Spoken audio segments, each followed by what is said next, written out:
शिलालेखों में सम्राट अशोक महान ने क्या लिखवाए, उसमें इतने सूत्र फार्मूले लिखवा दिए कि कभी सास पुतवा तो छोड़ दीजिए, बेटी दमाद तो छोड़ दीजिए, सम्राट अशोक के शिलालेख में ऐसे संस्कार के गुण फार्मूले लिख दिए गए कि दो सौतन में भी कभी लड़ाई नहीं होती थी। ये जो सौतन शब्द है कि दो सौतन में भी कभी लड़ाई नहीं होती थी, तभी तो सुनते थे कि भाई उनकी इतनी रानियां थी, रानियां हुई इसका मतलब सौतन ही हो गई, जो आज के कालांतर में शब्दावली में लिख दिया गया। लेकिन उस जमाने में सौतन नहीं, वो भी रानियां होती थी, सबको समता में थे, यानी कि उनके शिलालेखों में वो फार्मूला था। और यहाँ हम तो जो है दो गोतनी में नहीं पटा पाते हैं। और यही एजुकेशन का सबसे चौथा स्टेप यही है, live to learning to live together. पढ़ने का, शिक्षा का, शिक्षित होने का सबसे लास्ट स्टेज वही है कि जिस दिन आप और हम एक बड़े परिवार को एकल परिवार न बनकर संयुक्त परिवार बनाने की कल्पना करेंगे तो समझ लीजिए आप शिक्षित हो गए हैं। कुछ बोलने से पहले जिस माटी पे आप और हम बैठे हैं, खड़े हैं, सबसे पहले तो उस माटी की इबादत करता हूं, उस माटी को क्रांतिकारी सलाम पेश करता हूं।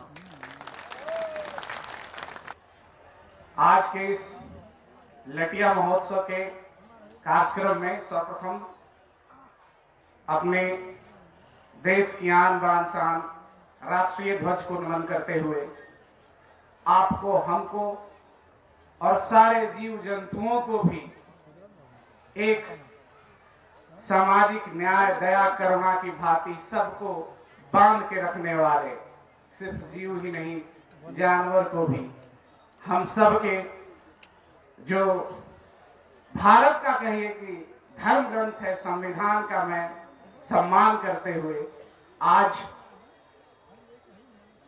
संपूर्ण विश्व को मानवता का पाठ पढ़ाने वाले एक महान वैज्ञानिक, दार्शनिक तथागत गौतम बुद्ध को नमन करते हुए उनके विचारों, उनके देशनाओं को आज आजाद भारत तक जितने भी गणित अगणित जितने भी महापुरुष हुए हों और सबको एक दिशा, एक सूत्र में बांध के इतने बड़े परिवार को लेकर चलने वाले हम सबके राष्ट्रीय अध्यक्ष परम आदरणीय माननीय डॉक्टर दीनानाथ मौर्य सर का मैं हार्दिक वंदन, अभिनंदन करते हुए मैं अपने संघ के जितने भी साथी हैं उनको मैं अपना क्रांतिकारी सलाम पेश करता हूं। आज मैं विषय वस्तु की तरफ जाने से पहले अपने मंचासीन अतिथियों का अभिनंदन, उनको थैंक्स बोलना चाहता हूं, खास करके प्रवेश सर का, क्योंकि मैं साइंस का स्टूडेंट हूं।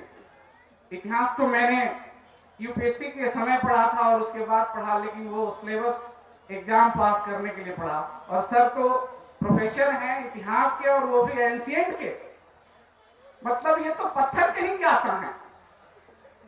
जिस शिलालेख की बात कर रहे हैं, जिस पत्थर की बात कर रहे हैं, उसके ज्ञाता हैं। और जब इतने बड़े विद्वान ने इस बात को सिरे से नकार दिया, खारिज कर दिया कि कभी अशोक को कोई क्रूर अशोक और चंड अशोक मत बोलना, इससे बड़ा प्रमाणित बात और क्या हो सकता है कि एक इतिहास का जो इतने जगह अपने वक्तव्य में कहा, अपने वक्तव्य में उन्होंने कहा कि मैं चीन, जापान, इतने सारे विदेशों में मैं गया हूं, मैंने सेमिनार दिया है। और उसके बाद इस लटिया के मंच से उन्होंने कहा कि जिस दृश्य को साहित्य में, इतिहास में सम्राट अशोक को अंकित किया गया है वो काला अध्याय है, काला चैप्टर है। इसलिए आज से सम्राट अशोक को क्रूर और चंड अशोक का नाम तो लेना ही नहीं। तो फिर बात आती है दूसरी जो उन्होंने रखी है, कितनी प्रज्ञा होगी, कितनी करुणा होगी। वो वन डे प्रोसेस नहीं है कि किसी के अंदर प्रज्ञा, करुणा, समता का भाव एकाएक पैदा होगा। इसका मतलब सर का मैं भरपूर समर्थन करता हूं और उन्होंने तो भाई प्रमाणित कर दिया। इसलिए मैं सम्राट अशोक क्लब के जितने भी हमारे क्रांतिकारी साथी हैं, तो उनके जितने इष्ट मित्र रिश्तेदार कभी उनसे आर्गुमेंट करते हैं, हॉट आर्गुमेंट या पोलाइटली ही करते हैं, तो उनको बताइए कि मिलिए जाके प्रवेश श्रीवास्तव सर से, वो भी इतिहासकार हैं, आपको बताएंगे कि who is Ashoka, who is Ashoka, कौन है अशोका। भाई हम तो अनपढ़ हैं, हम साइंस के स्टूडेंट हैं, हम अनपढ़ गंवार हैं, खेती गृहस्थी करने वाले लोग हैं, हम नहीं बता सकते हैं कि हु इज अशोका, महान सम्राट अशोक कौन है। जाइए प्रवेश श्रीवास्तव सर से मिलिए और फिर आपको पता चल जाएगा। तो इसलिए बहुत बहुत धन्यवाद सर। और एक चीज और मैं कहना चाहूंगा आपके काउंटर में कि हमारे सर ने बोला, महात्म सर ने, कि सर 1904 के पहले जो है सम्राट अशोक को भारत जो है नहीं जानता था। सर ने कहा कि नहीं, ऐसी बात नहीं है। सम्राट अशोक एक ऐसा व्यापक चैप्टर है, व्यापक विषय है। वो तो रिसर्च, अब तो लोग एक जीवनी पे रिसर्च कर रहे हैं और कितनों की पीएचडी पूरा कर दे रहे हो सम्राट अशोक। अगर वो ना होते तो कितने की पीएचडी कंप्लीट ना होती इतिहास वालों की। तो एक व्यापक अब चैप्टर बन गए हैं। और बात है 1904 की, तो हो सकता है सर, क्षमा चाहूंगा, ये बात सही है और आप तो अगर बात हमारी पहुंच सके तो उसका समर्थन चाहूंगा। हो सकता है सर कि 1904 में प्रिंसेप, जहां से प्रिंसेप बिलोंग करते हैं, या इसी भारत भूमि पे सम्राट अशोक को, चंद्रगुप्त को, बुद्ध को जानते होंगे। लेकिन आज 2022-23 में, या यूं कहें कि 5-10 साल पहले अगर ये सम्राट अशोक क्लब ना होता तो हम भारत के लोग सम्राट अशोक को नहीं जानते, क्योंकि हम हैं गांव के रहने वाले। मैं दूसरी पीढ़ी, जो आप जगदेव बाबू के नारे को रिपीट कर रहे थे, मैं दूसरी पीढ़ी हूं। मेरी पहली पीढ़ी, मेरे पिताजी धोती कुर्ते में यही लटिया की माटी पे कंटिन्यू पिछले सर्द रातों को गुजारे हैं। और उन्होंने कहा कि जब जा बेटा मेरा कारवां तू पूरा कर। और बात यहीं से शुरू होती है, बात यहीं से शुरू होती है कि हम भारत के लोग, जिसको संविधान के प्रस्तावना में लिखा गया है कि हम भारत के लोग कैसे जानेंगे सम्राट अशोक को। ये इतनी बड़ी विषय वस्तु है जिसकी चर्चा बड़े बड़े महलों, बड़े बड़े यूनिवर्सिटी सेमिनार में होनी चाहिए, लेकिन आज हम यहाँ खेत और खलिहान में बैठ के कर रहे हैं। ये अपने आप में एक बहुत बड़ी बात है। और ये सम्राट अशोक क्लब की ही देन है कि गांव के उन पतली पतली पगडंडियों पे जाके सम्राट अशोक को हर के घर में घुसाया और बुद्ध की देशनाओं को टालने का काम किया है। इसलिए मुझे बड़ा प्राउड हो रहा है कि मैं उस संगठन का सिपाही हूं जिसने हम भारत के लोग को संविधान ही नहीं, बुद्ध की देशनाओं ही नहीं, बल्कि सम्राट अशोक को हर घर में प्रत्यारोपित करने का बीड़ा उठाया है। इसलिए फिर से अपने साथियों को ये कहूंगा कि भाई आप पे बहुत बड़ी जिम्मेवारी है। वो जिम्मेवारी किसने डाली है? तो फिर से मंचासीन हमारे परम आदरणीय जो प्रकाश मौर्य सर हैं, उन्होंने आप पे जिम्मेवारी दे दी है। और जिम्मेवारी ऐसी नहीं, बोले भाई आपको किसी चीज की कमी नहीं होगी, तन मन धन पूरा मेरा जीवन आपके लिए है, बस आप लड़ने को तैयार हो जाए। और लड़ाई कैसी? अभी हमारे जो कहे कि भी बुढ़ौती में क्या बाकी है, उन्होंने अपने गीत के माध्यम से कहा किस चीज की क्रांति, किस चीज की क्रांति? हथियार की क्रांति नहीं, करुणा की क्रांति। यही वो करुणा दया समता की क्रांति थी जिसके बदौलत सम्राट अशोक ने अखंड भारत ही नहीं, उसके दूसरे अफगानिस्तान तक, उसके बृहत्तर भारत तक शासन सत्ता को संभाल लिया था। और यह तभी संभव है जब हम कुछ देर पहले इसी मंच पे 2 किताबों का विमोचन हुआ था। और हमारी मां बहनें भी जब तक माता सावित्रीबाई फूले के शरण में नहीं जाएंगी तब तक उस करुणा की बात, उसकी कल्पना हम नहीं कर सकते हैं। और तब तक सम्राट अशोक को इस भारत में प्रत्यापित करने की बात भी झूठी साबित होगी। इसका मतलब शिक्षा ही वो हथियार है, साहित्य इतिहास शिक्षा ही हथियार है कि हम गांव गांव तक इस बात को पहुंचा सकते हैं। अब विषय वस्तु पे आज हमारे जो है प्रवीण जी ने एक बात कहा, वो एक बात क्या कही, अपने शेर के माध्यम से कहा था उन्होंने कि भाई हमारे पांव में जो है कांटा है और कांटा को निकालना होगा।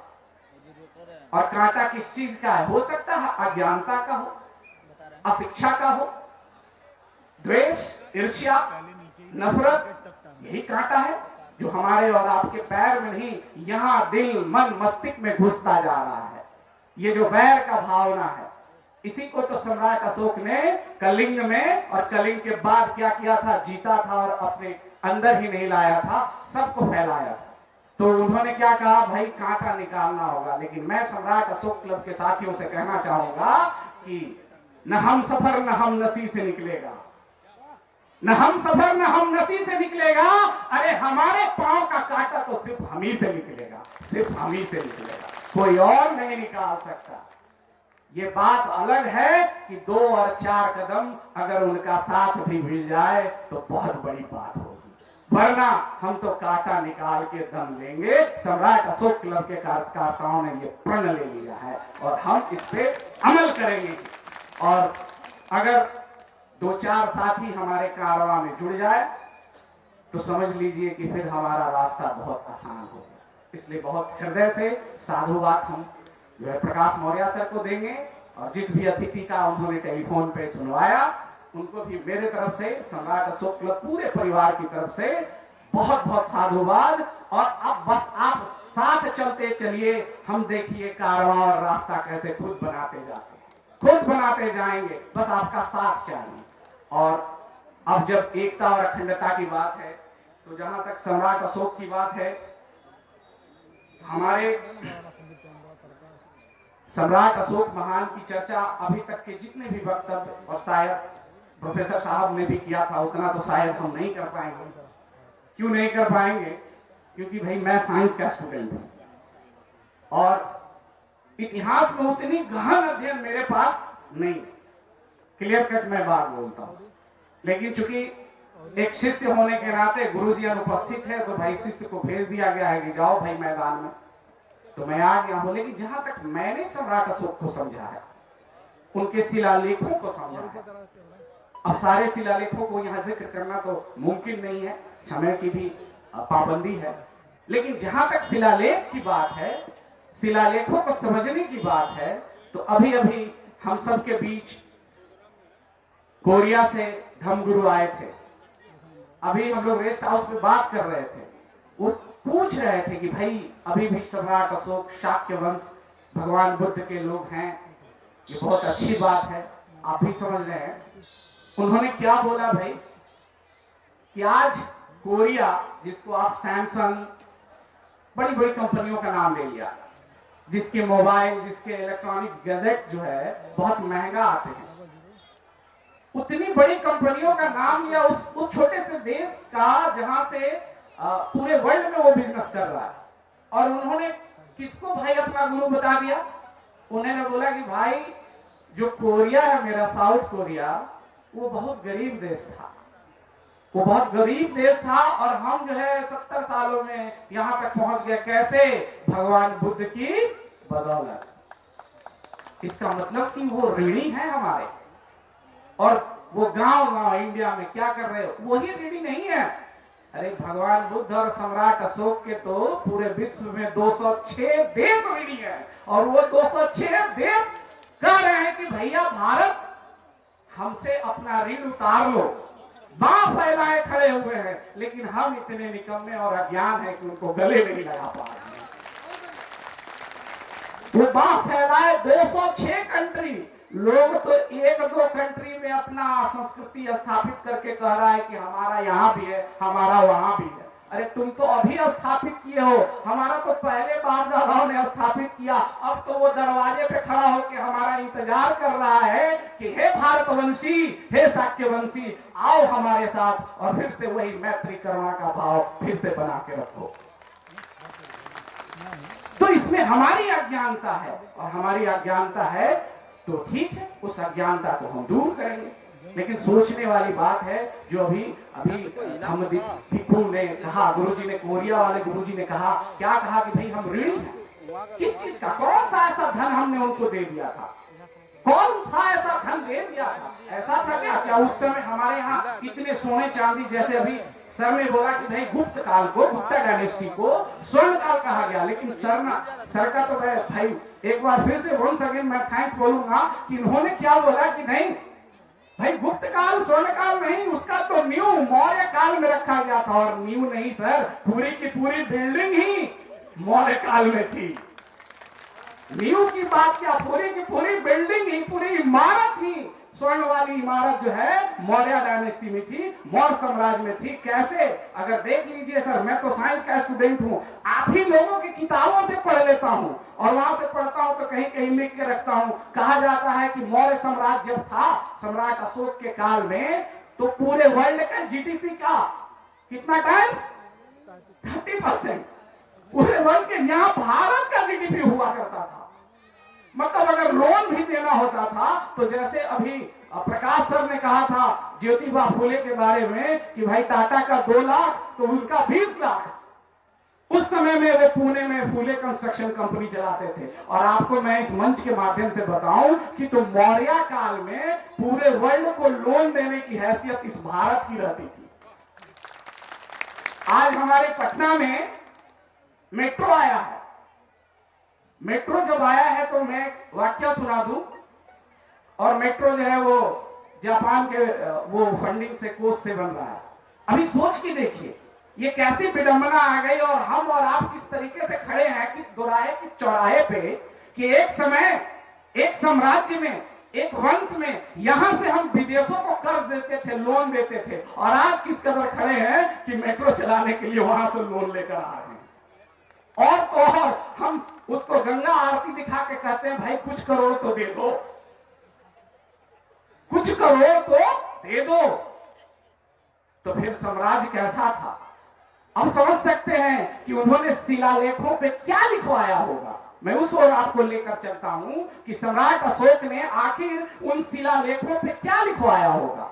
जो अभी पूर्व के वक्ता ने कहा कि महान सम्राट अशोक ने शिलालेखों पे लिखवाया, भाई कैसा कैसा कलम और कैसा पन्ना, पत्थर का पन्ना, पेज जो था वो क्या था, पत्थर का, और कलम क्या था, लोहे का, कि ताकि कोई उसको फाड़ न सके, पानी गला न सके, आग जला न सके। अगर कुछ होगा तो उसको 4-5 ट्रेलर मिट्टी देके दबा सकता है, लेकिन जब इस पृथ्वी पे जेम्स प्रिंसप और कनिंघम आएंगे तो उस मिट्टी को उठा के फिर से उस अशोक के इतिहास को उजागर कर देंगे। और जब प्रिंसेप और कनिंघम आएंगे, और उनके सरीकी भले वो गुजर गए हैं, आज भी इसी भीड़ में फिर से कोई कनिंघम, प्रिंसेप और अशोक आएगा जो इस कारवां को बढ़ाकर और आगे ले जाएगा, और पूरे विश्व को मैत्री, करुणा, समता के सूत्र में बांधेगा, और कहीं भी घटना रूस और यूक्रेन वाली नहीं घटेगी। इस ओर हमको और आपको चलना है। वसुधैव कुटुंबकम की बात उस जमाने में होती थी। इसलिए फिर से सोचना है कि आखिर शिलालेखों में उन्होंने क्या लिखवा दिया होगा, सोचने वाली बात है। अभी तक सर यूनेस्को का, अब चूंकि हिस्ट्री का पूरा कंटेंट नहीं हो सकता है, मैं गलत भी हूं, जहां तक मैंने पढ़ा है कि अफगानिस्तान तक, भारत से लेकर अफगानिस्तान तक 48 अभिलेख अभी भी मिले हैं। क्योंकि ये फैक्ट हो सकता है, इसमें 2-4 आगे पीछे हो सकते हैं, लेकिन सोच के देखिए कि सम्राट अशोक के 48 अभिलेख अभी है, वर्तमान में मिल चुके हैं। आखिर उन अभिलेखों में लेख कहते हैं ना, हम लोग छोटे थे तो पढ़ते थे तो गुरुजी लिखवाते थे शुद्ध लिपि, मतलब सुन के लिखो, फिर लिखते थे सुलेख, मतलब लिखवाते थे।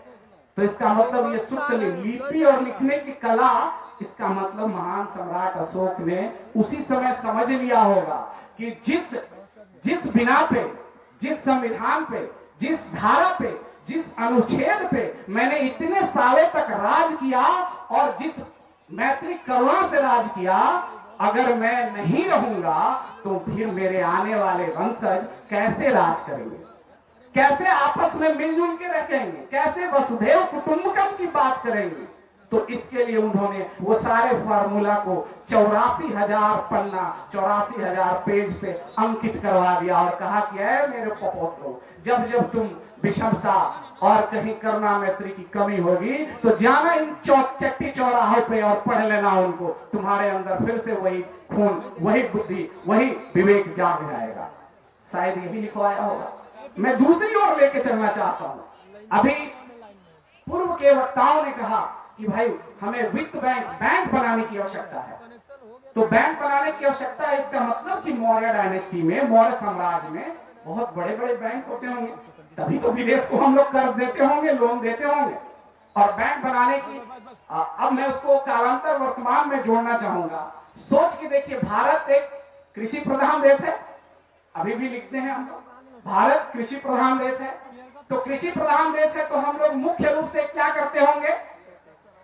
अब करते क्या है मुख्य रूप से? इसमें मैक्सिमम लोग जो सर बैठे हुए हैं, क्योंकि सर तो मुंबई से हैं, और लेकिन मैक्सिमम लोग जो आज लटिया के भीड़ में हमारे महात्मा जी के संबोधन पे खड़ा होकर जिन्होंने ताली बजाई, मैं गारंटी के साथ कह सकता हूं कि उसमें 90% लोग कृषि व्यवसाय से जुड़े हुए हैं। सोचिए ये कितनी प्रबुद्ध समाज का सेमिनार है, जिसको लोग एसी हॉल में सेमिनार करते हैं, जिसको कहा जाता है यूनिवर्सिटी में पेपर प्रेजेंटेशन।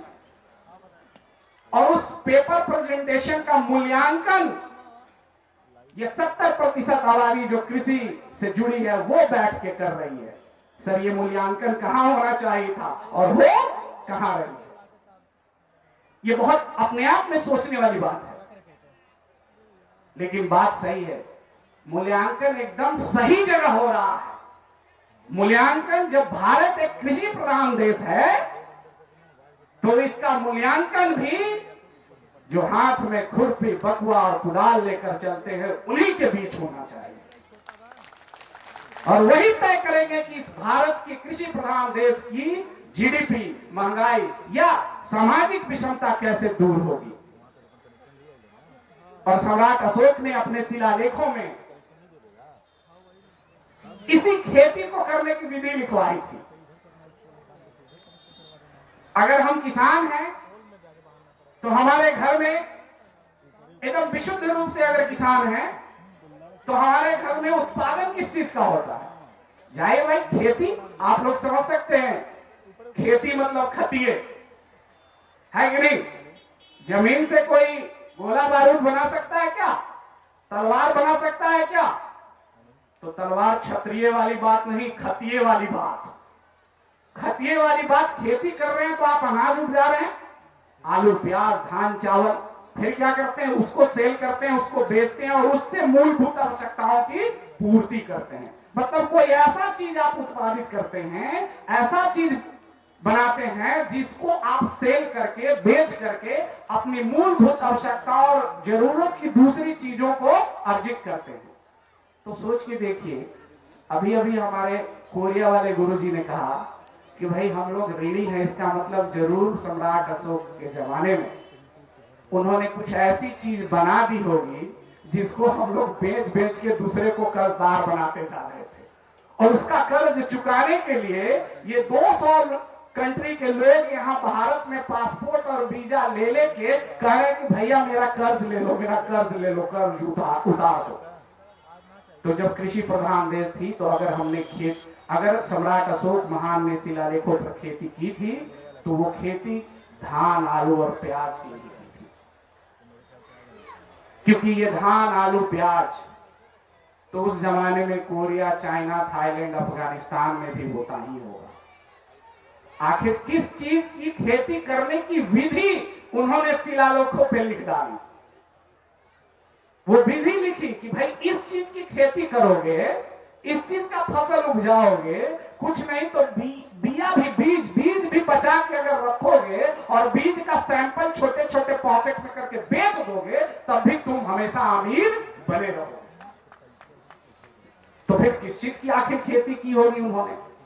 तो मैं बताता हूं, अद्यतन हम सबके पूर्वज, जिसको थिंक टैंक, जिसको चार्ल्स डार्विन ने कहा था कि मैं जो थ्योरी ऑफ रिलेटिविटी दिया हूं, ये जो थ्योरी ऑफ रिलेटिविटी है, चार्ल्स डार्विन जो विकासवाद का सिद्धांत दिया, उसने कहा कि भाई ये मेरा थ्योरी तो जो है रिसर्च है, सर्च मैंने नहीं किया है, मैंने रिसर्च किया है। सर्च तो कोई और किया है, भारत में बैठा हुआ व्यक्ति 2500 साल पहले इसको सर्च करके दे दिया था। अब तो मैं बस उसको मैं अंडरलाइन कर रहा हूं।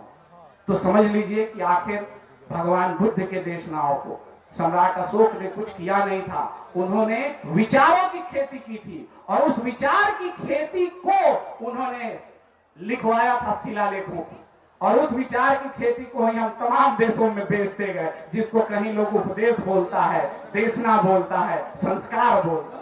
और सोच लीजिए अगर वो खेती आज भी हमारे और आपके घरों में हो जाए, ज्ञान की खेती, विचार की खेती, संस्कार की खेती, और ज्ञान का फसल उग जाए आपके और हमारे घर में, हमारे माँ बापों के कोख में, तो सोचिए क्या हम कभी गरीब रहेंगे? कभी गरीब नहीं हो सकते हैं। और शायद सम्राट अशोक ने वही शिलालेखों पर, और जब तक आदमी समझदार नहीं होगा, उसके बाद बुद्धि विवेक नहीं आएगी, तो फिर एकता और अखंडता की खास बात करेगा वो? संभव ही नहीं है।